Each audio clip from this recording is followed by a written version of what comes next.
Hello friends, welcome to my channel Stock Market Info. So let us start with this video friends. So आज का जो topic है friends वो ये है कि जैसे कि आप अपनी स्क्रीन पर देख सकते हो कि FIIs जो हैं वो अपनी सेलिंग को रोक ही नहीं रहे हैं। वो कंटिन्यूसली काफ़ी टाइम से अपनी जो सेलिंग है मार्केट में वो इंक्रीज़ ही उनकी हो रही है, वो कभी स्टॉप ही नहीं होती। बीच में हाँ वो थोड़ा थोड़ा ख़रीदते हैं, लेकिन वो थोड़ा थोड़ा ख़रीदना भी इतनी कोई बड़ी बात नहीं है फ्रेंड्स। जब वो ख़रीदते भी हैं वो इतनी स्मॉल क्वांटिटी होती है कि उसका कोई इम्पैक्ट ही नहीं होता मार्केट में। सो जो FIIs हैं वो लगातार काफ़ी टाइम से वो बेच ही रहे हैं स्टॉक मार्केट में, ख़रीद ही नहीं रहे हैं।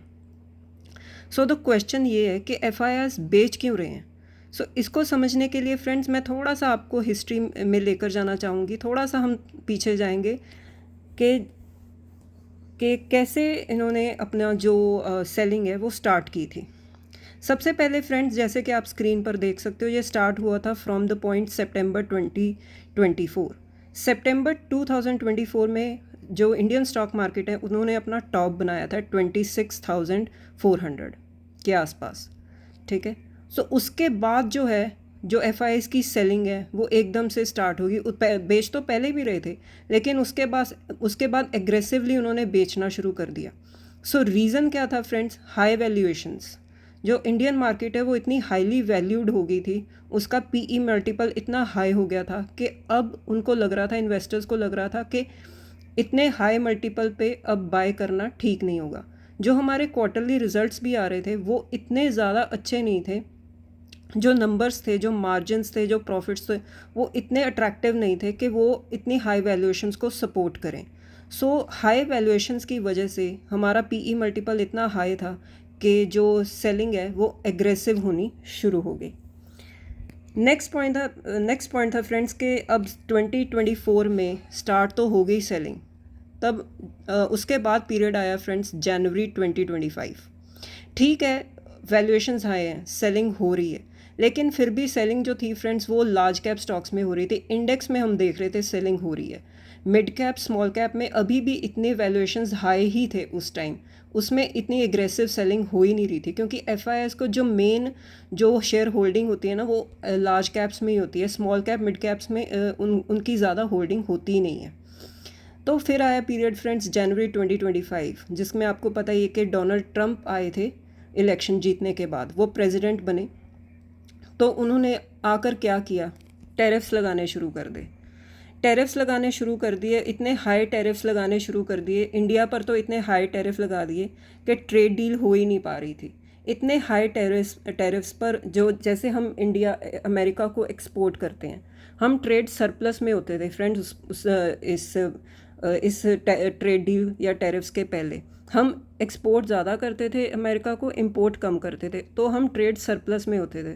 टैरिफ्स लगाने से क्या हो गया? इंडिया की जो एक्सपोर्ट की जो कह ले कॉम्पिटिटिवनेस है वो कम हो गई। बाकी कंट्रीज़ पर टैरिफ्स कम थे, हमारे पर टैरिफ्स ज़्यादा थे, इसलिए जो वहाँ के इंपोर्टर्स हैं उन्होंने दूसरी कंट्री से इंपोर्ट करना शुरू कर दिया, हमसे ले ही नहीं रहे थे। तो हमारे भी एक्सपोर्टर्स बैठे थे, वे अब क्या करें, किसको कैसे एक्सपोर्ट करें, किस प्राइस पे एक्सपोर्ट करें, क्योंकि जो टैरिफ्स भी हैं वो फ्लक्चुएट कर रहे थे। कभी कुछ लगाते थे, कभी 150 लगा दिया, कभी 100 लगा दिया, कभी 50 कर दिया। एक एक रेट पर फिक्स नहीं थे। टैरिफ्स के जो रेट थे वो बदल रहे थे। कभी उनकी टीम यहाँ पर आती थी ट्रेड डील करने, कभी हमारी टीम वहाँ पर जाती थी ट्रेड डील करने। किसी कंक्लूजन पर तो पहुँच ही नहीं रहे थे। इससे क्या हो रहा था, जो हमारे एक्सपोर्टर्स हैं जो बैठे थे अपना स्टॉक लेकर, जो जिनको पता था कि हमने एक्सपोर्ट करना है, वो बैठे थे अपना गोडाउन में स्टोर करके सामान, क्योंकि उनको पता ही नहीं था किस रेट पे एक्सपोर्ट करें। जो वहाँ के इंपोर्टर्स थे वो भी हमसे सामान नहीं ले रहे थे, क्योंकि उनको पता था ट्रेड डील का क्या बनेगा पता नहीं, टैरिफ्स आप पर कितने लगेंगे पता नहीं। ठीक है, हमारे जो एक्सपोर्ट्स हैं वो स्टक हो गए थे। अब इसका सोल्यूशन तो कोई ना कोई तो ढूंढना था। तो आप सबको पता ही है फ्रेंड्स, तब आया GST कट। अगस्त, जैसे आपको पता ही, इंडिपेंडेंस डे पर अनाउंस किया था कि GST कट आएगा, और सितंबर, if I am not wrong, सितंबर 22 को ये जो GST कट है वो इम्प्लीमेंट हो गया था। ठीक है, GST कट का जैसे कि फ्रेंड्स आपको पता ही है कि इसका डायरेक्ट इम्पैक्ट क्या आएगा? कंजम्पशन पर। जो अगर टैक्स कम होगा तो लोगों के पास ज़्यादा पैसे हाथ में बचेंगे, तो वो कंजम्पशन पर लगा सकते हैं। ये एक फेवरेबल जैसे कह लो डिसीजन था सेंटर की तरफ से कि उन्होंने जीएसटी कट दिया सो दैट हम इस टैरिफ्स का जो नेगेटिव इम्पैक्ट है जो आ सकता है इकोनॉमी पर उसको दूर कर सकें। सो जैसे भी अगर कोई भी प्रॉब्लम आती है इकॉनमी में फ्रेंड्स, तो गवर्नमेंट का तो यही रोल है ना, जो अथॉरिटीज़ का यही रोल है, वे कोई ना कोई स्टेप्स लें सो दैट हम कोई भी जो सिचुएशन है जो पैनिक क्रिएट कर सकती है उसको फेस कर सकें। सो ये था जीएसटी कट सोल्यूशन अगर हमने टैरिफ्स को डील करना था, क्योंकि ट्रेड डील हो ही नहीं रही थी। नेक्स्ट, अब इस पीरियड में भी एफआईआईज अपनी जो होल्डिंग है वो सेल ही कर रहे थे, क्योंकि उनको पता था अगर ट्रेड डील हो ही नहीं रही, टैरिफ्स इंडिया पर ज़्यादा लगे हुए हैं, तो उनकी जो होल्डिंग है, उनका जो रिटर्न है वो कम हो रहा था, क्योंकि हमारा रुपी डेप्रिशिएट कर रहा था। इस टाइम पर हमारे रुपी ने बहुत फास्टली डेप्रिशिएट किया है। ठीक है, अगर रुपी डेप्रिशिएट करेगा, अगर उनकी उनकी होल्डिंग है इंडिया में, उन्होंने इन्वेस्ट किया हुआ है, तो उनकी जो रिटर्न्स है वो भी तो डिक्रीज़ होंगी, क्योंकि वो रुपी में है।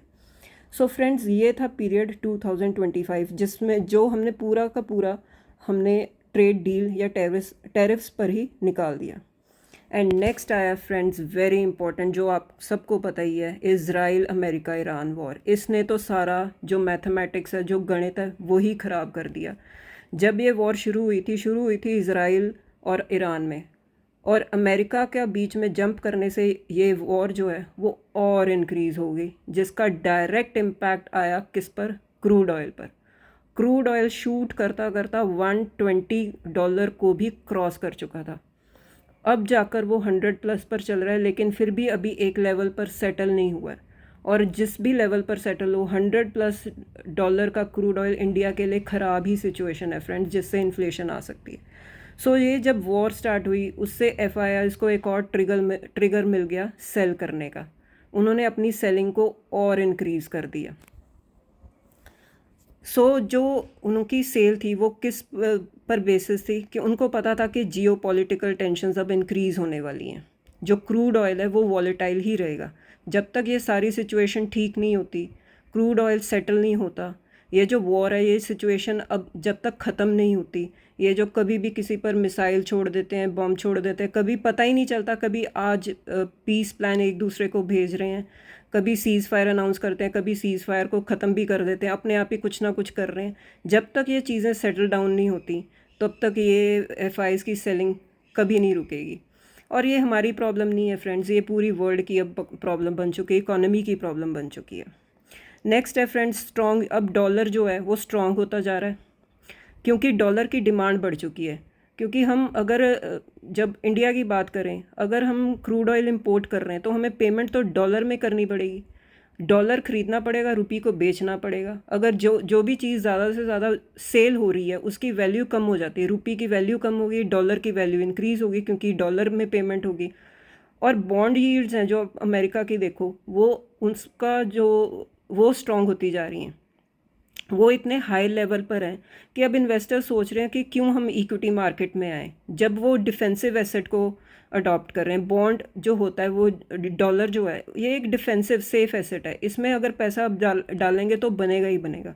ठीक है, सो इन्वेस्टर्स वहाँ पर शिफ्ट होना शुरू हो गए, क्योंकि वो सेफ रिटर्न्स प्रोवाइड कर रहा है, डॉलर बढ़ रहा है और बॉन्ड यील्ड बढ़ रही है। और ये दोनों ही चीज़ें इक्विटी मार्केट के लिए ठीक नहीं है, इंडियन इक्विटी मार्केट के लिए ठीक नहीं है, क्योंकि पैसा वहाँ पर शिफ्ट हो रहा है। सो जो एफआईआईज़ हैं वो अपना पैसा निकाल कर वहाँ पर लेकर जा रहे हैं। इन्फ्लेशन, ये अगर दूसरी प्रॉब्लम है, बढ़ रही है। इन्फ्लेशन के बढ़ने से क्या होगा, हमारी जो प्रॉफिट्स हैं वो कम हो गए, कंजम्पशन इफ़ेक्ट होगी, जिससे डायरेक्ट इम्पैक्ट हमारा जीडीपी पे आएगा। जो जीडीपी भी फ्रेंड्स के जब टैरिफ्स लगाए थे ट्रंप ने, तो उसका जो ये एक्सपर्ट बोल रहे थे कि जो टैरिफ्स का इम्पैक्ट है उससे जीडीपी हमारी 60 बेसिस पॉइंट अफेक्ट हो सकती है। अगर टैरिफ्स का इम्पैक्ट हटाया तो जीडीपी वो जीएसटी कट लेकर आए, उससे हमने ठीक किया सब कुछ। लेकिन अब जो ये इन्फ्लेशन आ रही है, इसका कोई सोल्यूशन नहीं है फ्रेंड्स। ये इन्फ्लेशन तभी ठीक होगी जब जियोपॉलिटिकल टेंशन्स ठीक होगी। और ये भी एक बात है फ्रेंड्स कि जब जीएसटी कट किया था, तो जब फॉर एग्ज़ाम्पल जैसे एक गाड़ी है, अगर वो जीएसटी कट किया तो 10,000 का बेनिफिट मिल रहा है एक पर्सन को, वो गाड़ी ले रहा है उसको 10,000 कम पे मिलेगी। अब तो गाड़ी जो कंपनीज के मालिक हैं जो गाड़ियां बेच रहे हैं वो कह रहे हैं अब वो 10,000 का जो फ़ायदा है वो 7,000 तक रह गया, क्योंकि जीएसटी कट का जो बेनिफिट मिलना था वो अब धीरे धीरे फेड होता जाएगा, क्योंकि जो इतनी प्रॉब्लम्स आ चुकी हैं, इतनी इन्फ्लेशन की जो प्रॉब्लम आ रही है, जो कंज्यूमर के हाथ में पैसा बचना था जीएसटी कट की वजह से वो अब बचेगा ही नहीं, वो धीरे धीरे कम होता जाएगा। क्योंकि जाएगा कहाँ पैसा? पेट्रोल और डीजल में, इन्फ्लेशन में, चीज़ें महंगी हो रही हैं उसमें जाएगा। और फ्रेंड्स एक और रीज़न भी था कि जो आप स्क्रीन पर देख सकते हो कि जो फंड्स हैं अब वो एआई स्पेस में शिफ्ट होने शुरू हो गए थे। एफआईआईज अब सेलिंग तभी कर रहे थे क्योंकि इंडिया एआई स्पेस में कुछ कर नहीं रहा था, एआई की ग्रोथ नहीं थी। एआई की ग्रोथ उनको दिख रही थी अमेरिका में, चाइना में, ताइवान में, साउथ कोरिया में, ये कंट्रीज़ एआई में बहुत कुछ कर रही थी, सेमीकंडक्टर चिप्स में ये बहुत कुछ कर रही थी। सो इंडिया में उनको वो अट्रैक्टिव अपॉर्चुनिटी दिख नहीं रही थी। इंडिया में उल्टा उनको ये दिख रहा था कि रिटर्न्स हमारे कम हो रहे हैं, डॉलर बढ़ रहा है, अप्रिशिएट, और रूपी में वीकनेस आ रही है तो उनकी रिटर्न्स कम हो रहे हैं। हमारी जो ग्रोथ थी वो भी इम्पैक्ट हो रही थी, हमारे जो अर्निंग्स हैं वो इम्पैक्ट हो रहे हैं। सो कुल मिला के फ्रेंड्स ये है कि एफआईआईज की जो सेलिंग है ये उस टाइम पीरियड से सितंबर 2024 से ही जो स्टार्ट हुई थी वो अब तक चल रही है, क्योंकि प्रॉब्लम्स जो हैं वो एक के बाद एक आती जा रही हैं। सो ये रीज़न था फ्रेंड्स कि जो हमारे एफपीआईज है वो सेल कर रहे हैं। So friends in the end मैं आपको ये बता देती हूँ कि जो एफपीआईज हैं उन्होंने कितना मनी निकाला है हमारी इंडियन मार्केट से। जैसे कि आप स्क्रीन पर देख सकते हो, उन्होंने पुल आउट किया है 27,048 crore from Indian equities in May only as 2026। ठीक है, ये सिर्फ मई मंथ का डेटा है फ्रेंड्स कि उन्होंने इतना पैसा निकाल लिया है। और जो उनका आउटफ्लो है वो 2.2 लाख करोड़ तक जा चुका है friends, such a huge amount. और इन द एंड ये देखिए कि उनकी जो सेलिंग है 2026 में वो 2.2 लाख करोड़ है। अभी क्या चल रहा है फ्रेंड्स? मई। सो उनकी जो सेलिंग है वो मई मंथ तक इतनी है, और वो पिछले साल कितनी थी 2025 में? 1.66 लाख करोड़। सो पूरे साल की जो उनकी सेल थी 1.66 लाख करोड़, वो अभी इस साल मई मंथ तक ही 2.2 लाख करोड़ है 2026 में। सो ये इम्पैक्ट है फ्रेंड्स कि जो एफआईआईज हैं वो सेल करी जा रहे हैं। इससे क्या हो रहा है? मार्केट कैसे ऊपर जाएगा? मार्केट एक ही लेवल पर स्टक इसीलिए है क्योंकि ऊपर जाने के लिए फंड्स चाहिए, और फंड्स तो वो एफआईआईज निकाल रहे हैं। और ऐसा नहीं है फ्रेंड्स कि वो आएंगे तभी हमारा मार्केट ऊपर जाएगा, हमारे अपनी ही कुछ इश्यूज़ अब स्टार्ट हो चुके हैं। ये अच्छी बात है फ्रेंड्स कि जो डीआईएस हैं, हमारे डोमेस्टिक इंस्टीट्यूशनल इन्वेस्टर्स हैं, वो पैसा निकाल नहीं रहे हैं। ये बहुत अच्छी बात है कि वो मार्केट को ज़्यादा गिरने नहीं दे रहे। अगर ये भी ना होते तो हमारा मार्केट फ्रेंड्स 20,000 तक टच कर जाता। लेकिन वो ये अच्छी बात है कि वो फंड्स निकाल नहीं रहे हैं, ये बहुत अच्छी बात है। लेकिन ऊपर जाने के लिए फ्रेंड्स हमें कुछ पॉजिटिव ट्रिगर्स चाहिए।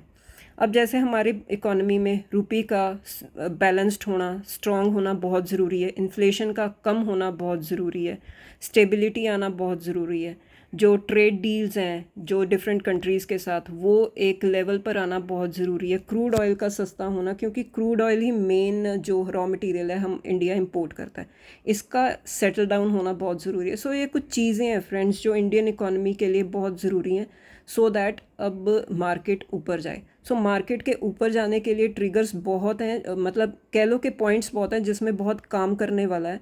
अगर ये ठीक होंगे तभी अब मार्केट ऊपर जा सकती है, तभी फॉरेन इन्वेस्टर्स जो हैं वो अपना फंड्स जो हैं यहाँ पर डाइवर्ट कर सकते हैं। So this was all about this video friends. अब मिलते हैं नेक्स्ट वीडियो में। Till then bye bye.